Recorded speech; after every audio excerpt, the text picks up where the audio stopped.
Good morning students. बच्चों 16th group का हम लोगों का ये सेकेंड लेक्चर है।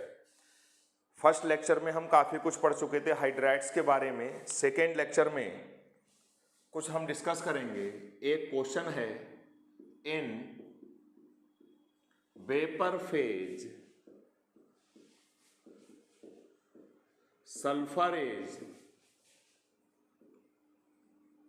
पैरामैग्नेटिक। वेपर फेज में सल्फर पैरामैग्नेटिक कैरेक्टर शो करता है। क्यों करता है ये हमको बताना है। अब हम डिस्कस करेंगे बच्चों, जब सल्फर S8 मॉलिक्यूल होता है और सॉलिड, जब हम उसको हीट करेंगे, जब हीट करेंगे तो वो वेपर फेज में आ जाएगा, यानी वेपर स्टेट में सल्फर एग्जिस्ट करता है डाइएटॉमिक मॉलिक्यूल की फॉर्म में। अब इसका हम मॉलिक्यूलर ऑर्बिटल पिक्चर डायग्राम बनाएंगे तो देखेंगे उसमें दो अनपेयर्ड इलेक्ट्रॉन आएंगे, 1s2 2s2 2p6 3s2 3p4।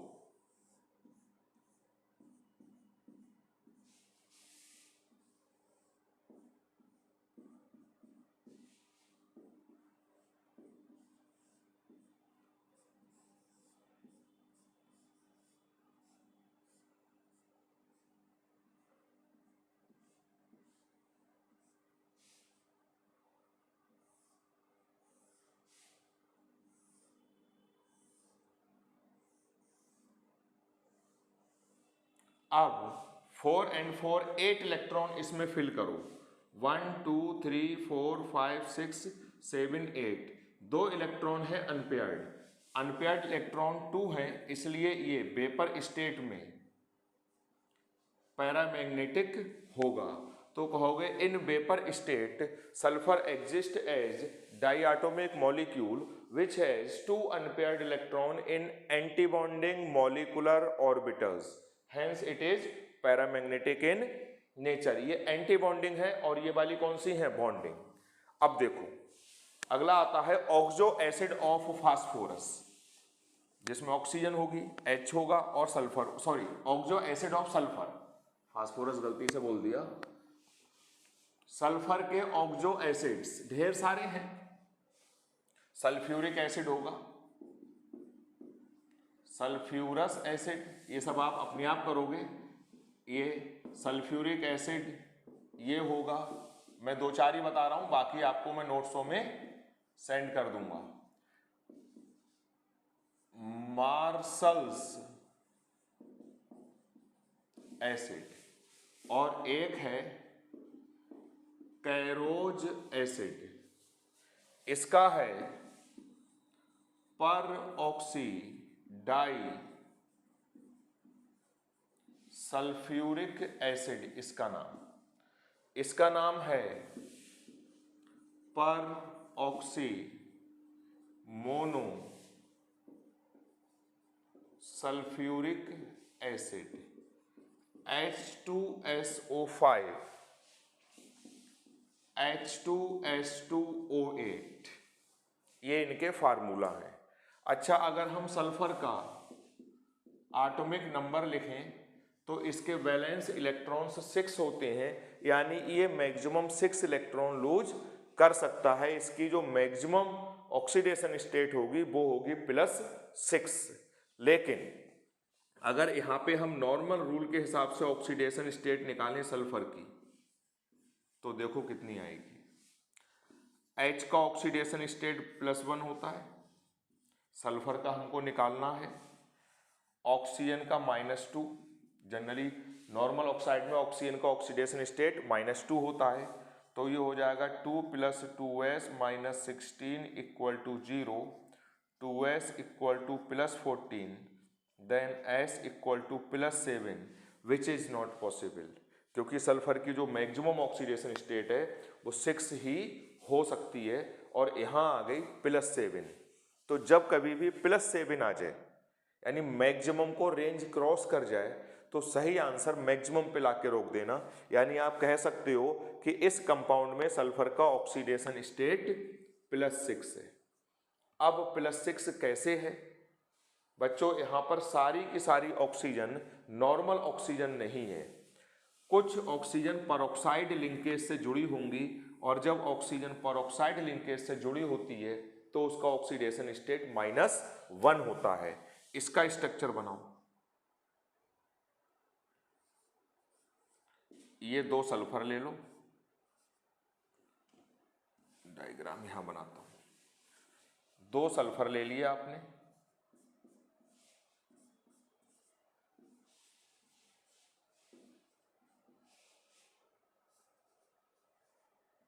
इस टाइप से। अब ऑक्सीजन 1 2 3 4 5 6 हैं और यहाँ पर 8 हैं, 2 यहाँ, क्योंकि सल्फर 6 बॉन्ड बनाएगा। 1 2 3 4 5 6।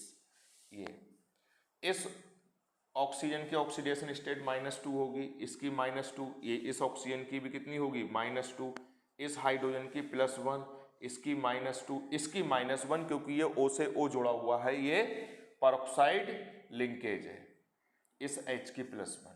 अब यहाँ पर प्लस चार्ज आ रहा है 2। वैसे ये तो स्ट्रक्चर ऐसा बनाया है, अगर आप और समझने के लिए बनाओ तो ये बना दो तो ज़्यादा बेटर है। उसी को मैंने ओपन कर दिया। ये +1 +1 -2 -2 -2 -2 -1। अब पॉजिटिव चार्ज हो रहा है प्लस का 2। नेगेटिव देखो 2 4 6 7 8 10 12 और 14 +2 सल्फर, तो 2 सल्फर इक्वल टू हो गया +12, सल्फर इक्वल टू हो गया +6। तो इसलिए मार्शल्स एसिड में सल्फर का ऑक्सीडेशन स्टेट होता है +2। एक H+ यहाँ से रिमूव होगा, एक H+ यहाँ से रिमूव होगा, इसकी बेसिसिटी होगी 2। अब हम आते हैं कैरोज एसिड में। यहां पर भी बच्चों अगर आप नॉर्मल ऑक्सीजन की ऑक्सीडेशन स्टेट -2 रख के आंसर निकालोगे तो सल्फर का ऑक्सीडेशन स्टेट आएगा +8। कैसे आएगा? 2H plus sulphur plus 5O equal to 0, H+1 O -2 sulphur equal to हो गया +8, जो कि पॉसिबल नहीं है क्योंकि सल्फर का ऑक्सीडेशन स्टेट मैक्सिमम पॉसिबल है +6। अब हम क्या करेंगे, इसका भी स्ट्रक्चर बनाएंगे। यहां पर ये पेरोक्साइड लिंकेज होती है, इस H का +1, इस H का +1, ये पेरोक्साइड है तो -1 -1 -2 पेरोक्साइड वो होती है जब O से O जुड़ा हो सिंगल बॉन्ड से, इसको पेरोक्साइड नहीं मानोगे क्योंकि इससे O जुड़ा हुआ नहीं है। अब माइनस का चार्ज हो गया 8 +2 plus sulphur equal to 0, then sulphur equal to +6। तो कैरोज एसिड में भी सल्फर का ऑक्सीडेशन स्टेट मैक्सिमम आएगा +6। बाकी और हैं डाइथायोनिक एसिड है ना, पायरोसल्फ्यूरिक एसिड, वो आप डायरेक्ट नोट्स में से कर लोगे। तो ये थे हमारे ऑक्सो एसिड ऑफ सल्फर। अब आते हैं बच्चों यहां पर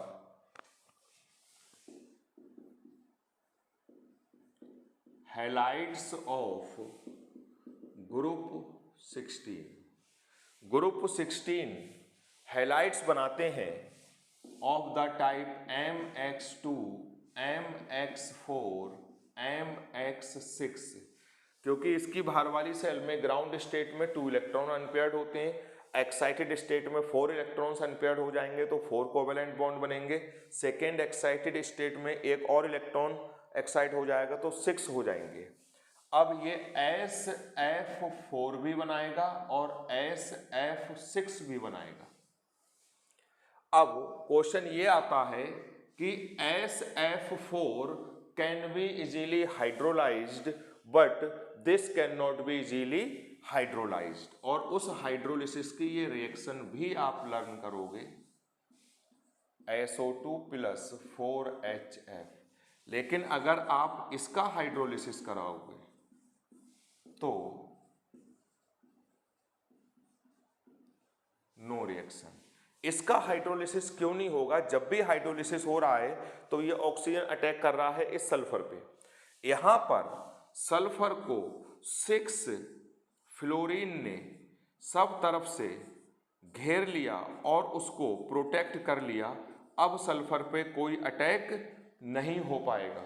तो ये एक हमारा क्वेश्चन है कि SF4 और SF6 में SF6 कम रिएक्टिव होगा यानी इनर्ट होगा टुवर्ड्स H2O हाइड्रोलिसिस रिएक्शन के लिए, क्योंकि ये ऑक्सीजन इस सेंट्रल एटम सल्फर पे अटैक और यहाँ पर आराम से कर लेगा क्योंकि उसके चारों तरफ सिर्फ 4 फ्लोरीन है, तो अटैक करने की जगह बची हुई है, तो यहाँ पर अटैक हो जाएगा और यहाँ पर अटैक नहीं होगा। तो एक तो ये था। एक क्वेश्चन और आता है यहाँ पर कि SF6 exist but SCl6 does not exist। तो कहोगे sulphur can accommodate 6F atoms around it but it cannot accommodate 6 chlorine atom around it because the size of chlorine atom is large। तो 6 fluorine तो आ सकते हैं इसके चारों तरफ, मगर 6 क्लोरीन नहीं आ सकते, इसलिए SF6 is a well known compound while SCl6 does not exist. अब यहां पर एक और क्वेश्चन है, सारा काम क्वेश्चनों का ही है बच्चों। क्वेश्चन है SH6 डज नॉट एग्जिस्ट, जबकि हाइड्रोजन का साइज तो बच्चों छोटा होता है, तो जब 6 फ्लोरीन आ सकते हैं सल्फर के चारों तरफ तो 6 हाइड्रोजन भी आ सकते हैं। साइज के हिसाब से तो 6 हाइड्रोजन को इसके चारों तरफ आ जाना चाहिए, लेकिन फिर भी ये एग्जिस्ट नहीं करेगा। क्यों नहीं करेगा?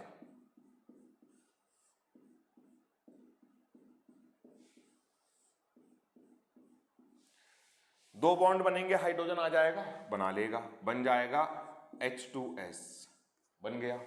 लेकिन अब एक्साइटेशन होना चाहिए, ये इलेक्ट्रॉन यहां जाएगा तो 4 इलेक्ट्रॉन अनपेयर्ड हो जाएंगे, अब बन जाएगा SH4। ये जब एक्साइट होके यहां जाएगा 6 अनपेयर्ड हो जाएंगे, बन जाएगा SH6। लेकिन एक्साइटेशन तभी पॉसिबल होगा जब जो दूसरा एटम आ रहा है उसकी इलेक्ट्रोनेगेटिविटी इस सल्फर से ज्यादा हो। जो सल्फर से ज्यादा इलेक्ट्रोनेगेटिव एटम आएगा वो तो इन इलेक्ट्रॉनों को एक्साइट करके आगे भेज देगा, जैसे फ्लोरीन आएगा तो इसको यहाँ एक्साइट करवा देगा, इसको यहाँ 6 अनपेयर्ड होगा इलेक्ट्रॉन और SF6 मॉलिक्यूल बन जाएगा। लेकिन हाइड्रोजन की इलेक्ट्रोनेगेटिविटी कम है, even the electronegativity of hydrogen is less than that of sulphur, यानी हाइड्रोजन की इलेक्ट्रोनेगेटिविटी कम तो है और सल्फर से भी कम है, इसलिए हाइड्रोजन सल्फर में से इलेक्ट्रॉन को एक्साइट नहीं करवा सकता। तो ग्राउंड स्टेट में सिर्फ सल्फर 2 कोवेलेंट बॉन्ड बना लेगा हाइड्रोजन से, इसलिए H2S मॉलिक्यूल एग्जिस्ट करता है, मगर SH4 और SH6 molecules fails to exist, ये एग्जिस्ट नहीं करेंगे। नेक्स्ट आता है बच्चों sulphur dioxide gas. Sulphur dioxide SO2, इसमें क्या है बच्चों, सल्फर डाइऑक्साइड गैस में इसकी प्रिपरेशन, सल्फर या सल्फर के कंपाउंड को अगर हम एयर में जला दें तो सल्फर डाइऑक्साइड गैस बन जाती है, या कॉपर की रिएक्शन हम करवा दें H2SO4 से तो सल्फर डाइऑक्साइड गैस बन जाती है। सल्फर हाइड्रोजन को रिप्लेस नहीं कर पाएगा क्योंकि एक्टिविटी सीरीज में कॉपर हाइड्रोजन को रिप्लेस नहीं कर पाएगा, क्योंकि एक्टिविटी सीरीज में कॉपर हाइड्रोजन से नीचे है। या आयरन के किसी कंपाउंड सल्फर के किसी कंपाउंड, जैसे ये आयरन पाइराइट है, this is an ore of iron sulphide ore, इसको एयर में जला दो, इसका कंबसन करवा दो तो SO2 गैस बन जाएगी। सल्फर हो रहे हैं 8 तो 8 SO2 बन जाएगी और ये बन जाएगा फेरिक ऑक्साइड।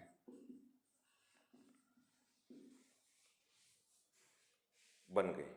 तो सल्फर को जला दो, डायरेक्ट कंबसन करवा दो, या सल्फर कंटेनिंग कंपाउंड्स का कंबसन करवा दो तो सल्फर डाइऑक्साइड गैस बन जाती है। ये था सल्फर डाइऑक्साइड गैस की प्रिपरेशन। अब नेक्स्ट आती हैं इसकी प्रॉपर्टी, फिजिकल प्रॉपर्टीज में तो ये है बच्चों कि कलरलेस गैस होती है, टॉक्सिक होती है, पंजेंट सफोकेटिंग स्मेल होती है, highly soluble in water. Next जो केमिकल प्रॉपर्टीज में सबसे इंपॉर्टेंट है वो है acidic nature. Sulphur dioxide gas is acidic in nature. क्यों एसिडिक ये क्यों है? क्योंकि ये एल्कली से रिएक्ट करके सॉल्ट बनाती है। दूसरी बात, पानी से रिएक्ट करके बनाती है sulphurous acid which is acidic in nature. जैसे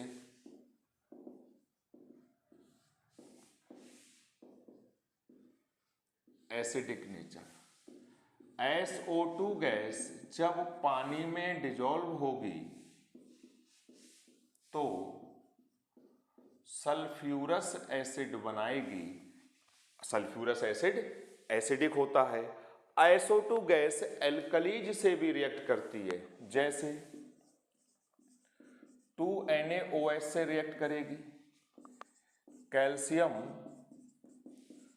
हाइड्रोक्साइड से भी रिएक्ट करेगी। एल्कलीज वो होते हैं जिसमें OH ग्रुप होते हैं। और यहां पर देखो बच्चों, जब ये इससे रिएक्ट करेगी तो बन जाएगा sodium sulphide Na2SO3 plus H2O। Balance है Na2SO3 plus H2O। Na2SO3 salt है, तो एल्कली से रिएक्ट करके ये चीज है सॉल्ट बना रही है, इसका मतलब ये कैसी है? एसिडिक। अब कैल्शियम हाइड्रोक्साइड से रिएक्ट हो रही है SO2 गैस तो बन जाएगा calcium sulphide CaSO3। SO4 sulphate होता है और SO3 सल्फाइड होता है प्लस H2O। इसके हिसाब से मिल्कनेस आ जाएगी। जब कैल्शियम हाइड्रोक्साइड में SO2 गैस पास करते हैं तो जो सॉल्यूशन है वो मिल्की हो जाएगा, और ज्यादा गैस पास कर दोगे तो मिल्कनेस डिसअपीयर हो जाएगी। ये जो है मिल्की वाटर, ये कैसा वाटर है? मिल्की। जैसे CO2 गैस पास करते हैं तो होता है, ये आपने पास कर दी, बन जाएगा ये, और इसके बनते ही मिल्कनेस डिसअपीयर हो गई। तो ये क्वेश्चन आता है कि कैल्शियम हाइड्रोक्साइड में एक तो CO2 गैस पास करने पे बच्चों मिल्की कलर आ रहा था, और एक SO2 गैस पास करने पर मिल्की कलर आ रहा है। जो मल्टीपल करेक्ट ऑप्शन होते हैं, जब वहां ये क्वेश्चन आएगा तो वहां पर ऑप्शन होंगे, तो CO2 गैस पास करने पर मिल्की कलर आएगा और SO2 गैस पास करने पर मिल्की कलर आएगा। इन रिएक्शन से ये प्रूफ हो रहा है कि SO2 is acidic in nature. अब आती है इसकी नेक्स्ट एडिशन रिएक्शंस, बहुत सिंपल हैं। और एक जो एडिशन रिएक्शन है इसकी क्लोरीन से, वो तो बहुत बार आई है बच्चों, एग्जाम में कंपटीशन में भी आई है और बोर्ड में भी आई है।